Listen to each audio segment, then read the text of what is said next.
Hi, everyone. Welcome to the daily Homeroom live stream. We're doing it a little bit earlier than normal because we have a guest that we really wanted to talk to who was available a little earlier than normal. First of all, for those of you wondering, this new location, they are cutting down trees outside of my normal location, and my kids are getting a little bit loud downstairs as well. Before we get into the conversation, I will make the announcement that I always make, reminding folks that Khan Academy is a not-for-profit organization. We only exist because we have support from folks like yourself. Special call out to several corporations who've stepped up in the last several months, especially when they found out we were running it as a deficit and we were trying to step up for the COVID response and our costs went up. So special thanks to Bank of America, Google.org, Fastly, AT&T, and Novartis. So with that, I am excited to jump into our conversation. We have Bill Lewis today, someone who I've known for some time and have always enjoyed our conversation. And I think there's a lot of things going on in the world that I would love to get Bill's perspective on. So Bill, great to have you. It's my pleasure. Great to be here. Thank you. So I guess just to introduce you, you're the co-chairman of Lazard, a very well-respected investment bank on Wall Street. And I think there's a couple. Given your background, there's many things we can talk about today. There's the economy. There's obviously what's going on in America around race relations and policing. But maybe a good place to start is, tell us a little bit about your journey. Did you always think that you would one day become co-chair of Lazard? Yes. No. Look, I know we don't have a lot of time, and in my estimation, you're right. There are a lot of things we can talk about. I guess there are a lot of things that we can talk about. I hope we spend a fair amount of time talking about race in America, because I think we have not seen anything like this since 1968. But that's probably a good place for me to start. I grew up in Richmond, Virginia, the capital of the Confederacy. I went to segregated schools in Richmond for the first 8 years, actually 9 years, kindergarten through the 8th grade. As most people know, Brown v. Board of Education was decided by the Supreme Court in 1954, and Richmond really didn't comply with that until 1970, so 16 years later. In 1970, the journey that I'm on now really took a different turn.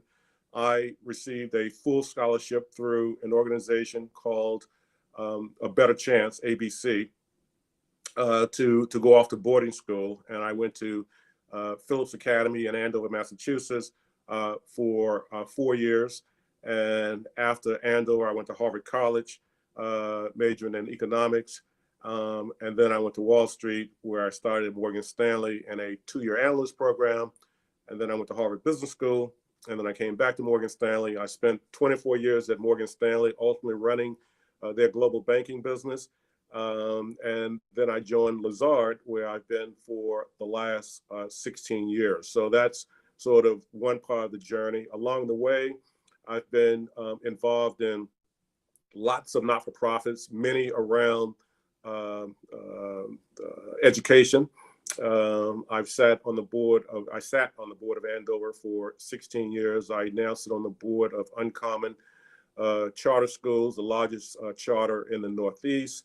I sit on the board of the Parsley Foundation. I sit on the board of the Research Alliance for New York City Public Schools.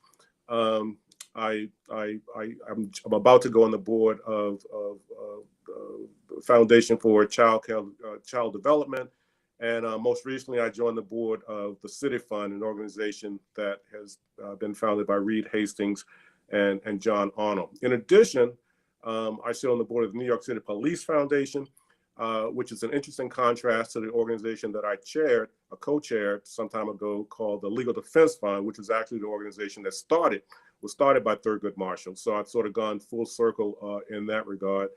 And I sit on the board of the New York Presbyterian Hospital, which has become the largest hospital system dealing with COVID in the United States. So In a nutshell, that has been my journey. That is how I'm spending my time these days, in addition to talking to CEOs on a regular basis. I can't hear you. Sorry, I had muted it because my 5-year-old was screaming downstairs, so I didn't want to. But no, I was saying no. I think that's really helpful for people to appreciate just the breadth of your perspective that you've had, especially in some of these organizations you're now on. Maybe getting straight to the moment we're in. You mentioned that we haven't seen something like this since 1968. What do you think it is about now that is different, maybe, or that everything is culminating to a head, and what do you think this moment will mean? I think, not to be flip, but we really have Steve Jobs to thank in terms of why this moment is different. The iPhone. We saw two terrible incidents, two very different incidents that were captured on videotape, but two very powerful incidents. Obviously, the callous murder of George Floyd by the police officer in Minneapolis was different. I don't think any of us, or certainly not a lot of us, have ever seen someone killed on live television. I don't care who you are, where you are. That was a moment in time. That was a modern day lynching, and that has touched a nerve unlike anything else that we've seen in this country. The second incident that was captured on video was the scene in Central Park, which is literally right across the street from me. That, in a lot of ways, was just as powerful, not to downplay the significance of a murder. But there was an African-American man who went to Harvard like I did, like my son does now, my youngest son does now. That was a man who was talking very peacefully and very respectfully to a woman who was violating our laws here in New York. And there was a woman who is known figuratively by virtually everybody in New York City, everybody in the world of finance. This was a 40-year-old, well-educated, highly educated woman who worked for a major financial institution. So this was a person that all of us metaphorically deal with every day. And she was very thoughtful. It was all premeditated. She told this African-American man what she was going to do, how she was going to lie, and use and weaponize race, if you will. And watching those two videos made us all realize in very different ways that we are in a moment in time that we need to stop and take stock of who we are and what we're trying to accomplish as a country, and why not a lot has changed since 1968, when we last had very, very violent social unrest in our country. And I think that is really powerful. We were all aware of all of the different things that have been happening over the last several weeks or months, or frankly years. But I think those kind of the bookends of those two issues, because I think that's right. That second one, it didn't result in someone's death, but it very transparently showed that people that we would expect much better of, frankly, that they were in many ways. I mean, just to add context to it, this is a woman who was threatening to call the police, and she knew that, in kind of this he said, she would get the benefit of the doubt, and if she told the police that he was threatening her, that it could be a scary thing for him. What do you think? To your point, everyone having smartphones, it sheds some light on this, but obviously for every incident that is recorded, there's probably another 100 that don't get recorded. How do you think this plays out? So the first step is to be able to recognize that it is happening, to have documentation, and so we are there. Where do you think this goes? What are the reforms that you think need to happen? And some of them could be legal reforms. Is it something in how policemen are trained? but there's other things that are, I guess you could only describe as cultural reforms. So how do you think it plays out or should play out? So, Sal, that's a great question, and let me sort of ramble a bit. First of all, let me say that I don't think, and I could be naive and I could be proven wrong, I don't think for every one incident that is captured on video, there are 100 that are not, because that would suggest that that we've only seen 1% of the sort of violence and indifference that exists, and I don't think our country is that bad. But I take your point. We are not, almost by definition, we can't possibly see and know everything that is going on. And even as we saw in the case of the jogger in Georgia being murdered, even when there is video, there's no guarantee that we're going to see it. So look, I think in terms of framing where we go from here, I think there will be several versions of actions of a transformation of our society. And I'm not a big tech person. Witness how difficult it was for me to dial into your call. But what we saw, and in some cases, what we are seeing is what I call version 1.0 of a reckoning, and that is our leading institutions, whether they're colleges, high schools, businesses, political offices, are all putting out statements of support and acknowledgement that that this time is different and our voices must be heard. And that is a bare minimum. You look at every professional sports organization in this country, I think 31 of 32 NFL football teams have put out statements, and so forth and so on. So version 1.0 largely revolves around words. Version 2.0, which is also underway, involves checking the box around monetary donations, encouraging employees to give to their favorite charity that could address some of these issues, with companies matching those donations. Version 3.0 involves really substantial financial contributions. Morgan Stanley, where I worked for a long time, sent a $5 million check over to the Legal Defense Fund, Thurgood's organization, last week. And we're going to see a lot more of that. Bank of America announced that it's going to spend $1 billion on doing this. But ultimately, version 4.0 is going to involve more than simply writing checks and more than speaking words. It's going to involve taking substantive, transformative action around change. And it's going to have to be something that can be measured. I will make a small wager to anybody that in 1 year's time, every media outlet, every television station, streaming service, every newspaper will have a highly promoted feature program, and it'll be some version of the following title: Memorial Day 2021, the 1-year anniversary of the death, the murder of George Floyd. What has changed?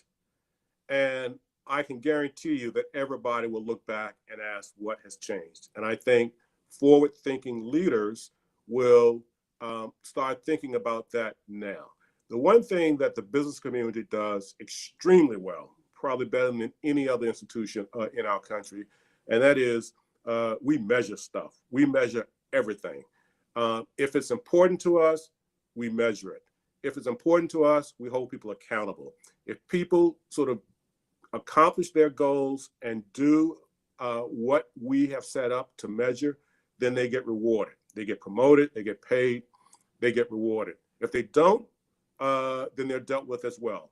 They get fired, they get demoted, or what have you. And so the business community is already having some soul-searching discussions around what are we going to measure and how we're going to look different a year from now. What will be our contribution to continuing the dialogues that have started? I should have said also that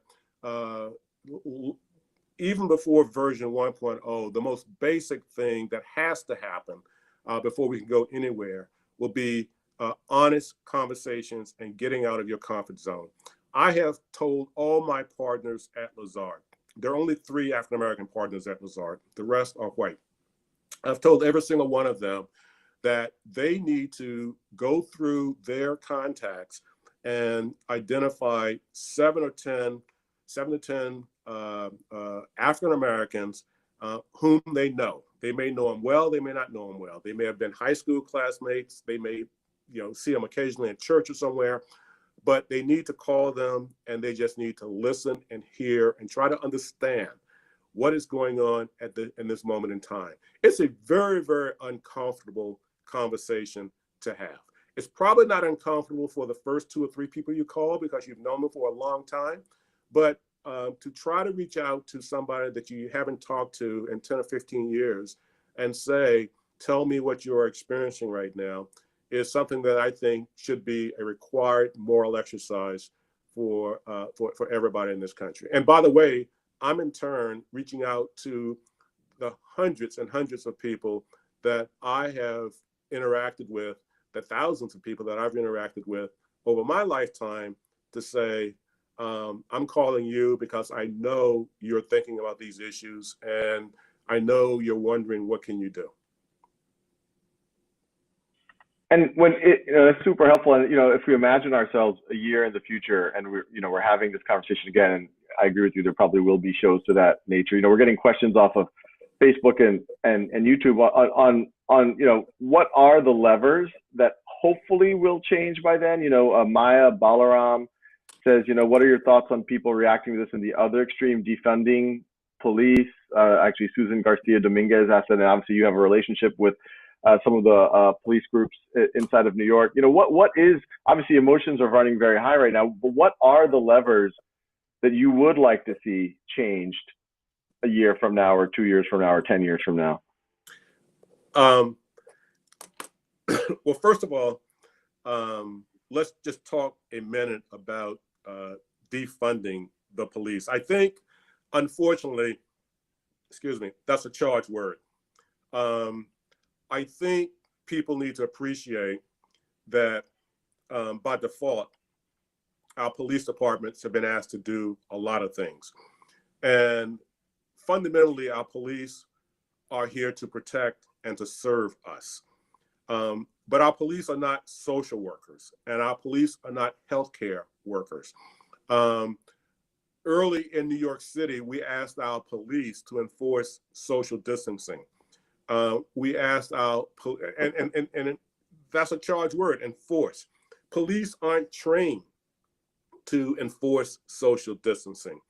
And so if you look at the budgets of the police department, and you look at some of the things that police have been asked to do. So for instance, a lot was made of us shutting down our subway system for the first time in 100+ years in order to clean it every night between the hours of 1 o'clock and 5 o'clock in the morning.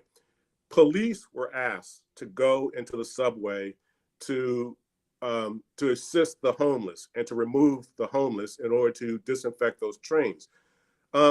It's questionable as to whether or not that's a job for the police. What the police decided to do was to take nurses into the subway stations with them, and homeless advocates with them to figure out what to do with the homeless people in the subway stations. That is money that the police department is spending on services that fundamentally aren't policing. And so when we say defunding, what we're really talking about, what I think people are talking about, is reallocating money that has been parked with the police department to cover a whole range of services that aren't policing in their orientation. By the way, as an analogy as well, the largest part of the New York City budget is on education. We spend $30 billion of our $90 billion budget on education. But we do a lot more in our public schools than educate. We serve more meals in the New York City public schools than any other institution other than the U.S. military. So we are a huge provider of food. We provide, in effect, shelter. We provide daycare. And so one could argue that those funds should really be under health and service, health and welfare, housing, or what have you. So I don't think defunding in and of itself of the police department or the education department is what we're talking about. We're really talking about allowing the police to do what they're supposed to do in a smart and intelligent and thoughtful way, in a respectful way. Now, having said that, there are very, very, very specific things that should be addressed as they relate to policing reform. The current head of the Legal Defense Fund is a woman named Sherilyn Ifill, I-F-I-L-L. She just wrote a very detailed article in Slate magazine. It's about 3 days old. She lists probably 15 very specific and reasonable reforms for our nation's police department. I would encourage everybody to read those reforms. They're very sensible. They are in the best interest of our country. If you ask what should change within the next year, I would start there, because those are actionable items, and those acting on those items will tell us what side are you on. And not acting on those items similarly will tell us what side are you on. That's super valuable. And just to, as the nature of it, I'm definitely going to take a look at that right after this. Is it the nature of it is, is it things like improving training? Is it things like making it easier for a sheriff to let someone go who's under disciplinary action, things like that? You start with the most sensible and the most basic. There should be a database, a national database on all law enforcement officials. If you get fired for killing somebody illegally in New York City by using a chokehold, you shouldn't be able to go across the river and get rehired in Newark, New Jersey. Right now, there is no way for us to track those kind of offenses on a nationwide basis. That's a huge loophole in the enforcement of civil rights in dealing with injustices. We have something in New York that's called Section 50A. It revolves around disclosing certain information, certain disciplinary information on all cops. Right now, that is private information. Many cities make that information public. We are talking about training. We are talking about de-escalation. I like to say that every cop should wake up every morning, and before he or she brushes his teeth, should repeat the word de-escalation 10 times. That should be the mantra. The vast majority of encounters between the police and our citizens should result in some sort of de-escalation. And New York City spends a lot of time training its officers on how to de-escalate. And by the way, de-escalation is much easier when the police officer looks very much like the community in which he's policing. And it looks very different when the police officer does not look like the community in which he's policing. Police officers are meant to be guardians, not warriors. And that is sort of a critical part of our training. But I don't have the list in front of me, and I haven't committed it to memory, which I probably should. But I would just advise people to just pull it up. You could easily pull it up online. That's super helpful. And we have some questions here where Maximilian Bissonette about, well, they're asking for a question around systemic racism, a lesson on systemic racism on Khan Academy. But this term systemic racism is something we're hearing a lot of now. How do you think that manifests itself in this? And it's obviously broader than this notion of policing, because a lot of what you just described are kind of, it seems like, very pragmatic policies to have better accountability, better transparency, better training for police officers. The whole de-escalation thing makes a lot of sense, but that still doesn't seem to necessarily get at the heart of potentially systemic racism and how systemic racism, it depends how you define it, is pervades more of society. What does that term mean to you, and how do you get at that?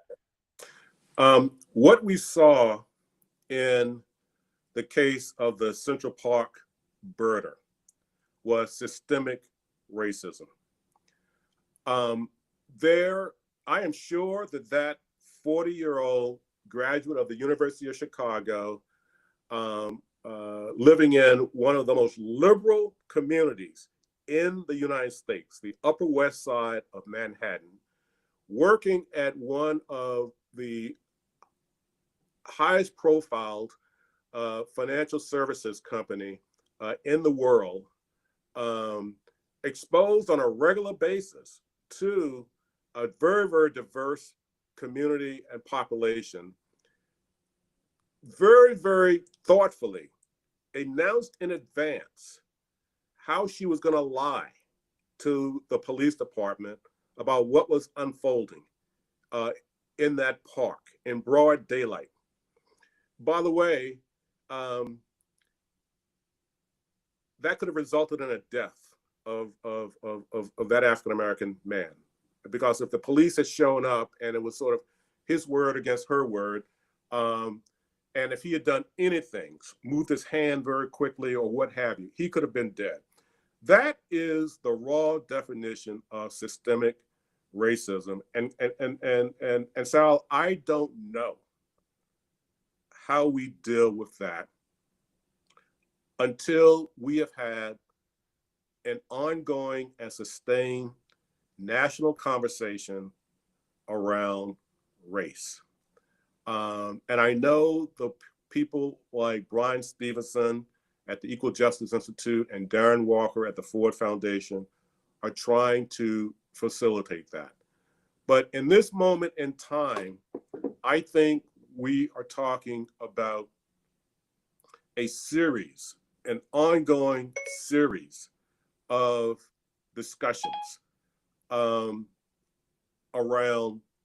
racism and how do we get here. Coming back to what you do so well, and that is education.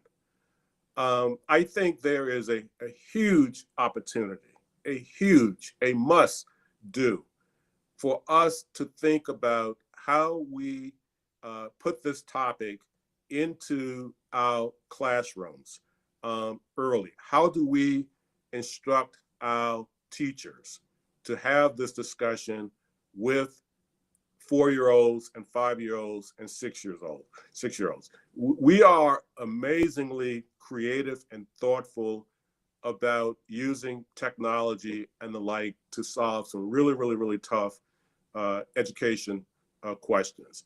I think that we're going to have to think really, really differently about how we get the discussion and how we get exercises and how we teach the whole concept of systemic racism. I don't know. I don't have an answer for that, but I would say that I believe the vast majority of parents were shocked when they heard the videotape of the woman in Central Park. And I believe that the vast majority of parents would be appalled if they knew that they had friends who could talk like that, or God forbid their children could talk like this. And so I pose this as a real opportunity and a real challenge for our educators.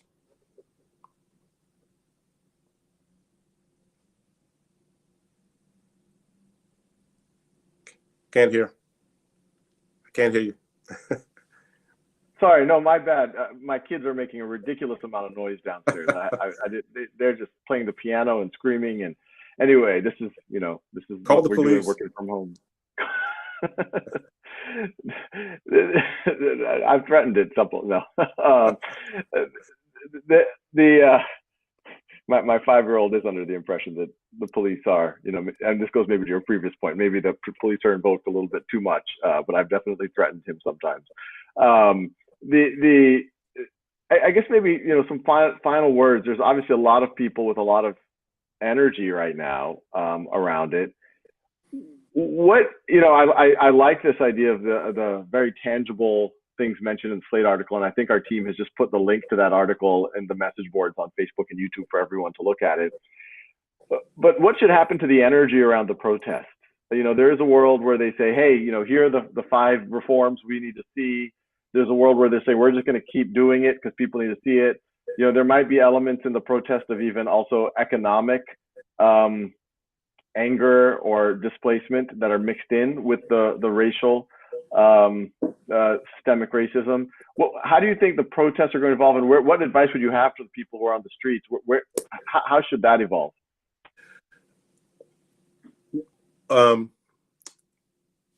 Excuse me. We had massive protests, civil unrest in the early 60s, and that led to the Voting Rights Act and the Civil Rights Act, one in 1964 and one in 1965. The immediate result of these protests should lead to people coming out to vote in November and making changes from top to the bottom.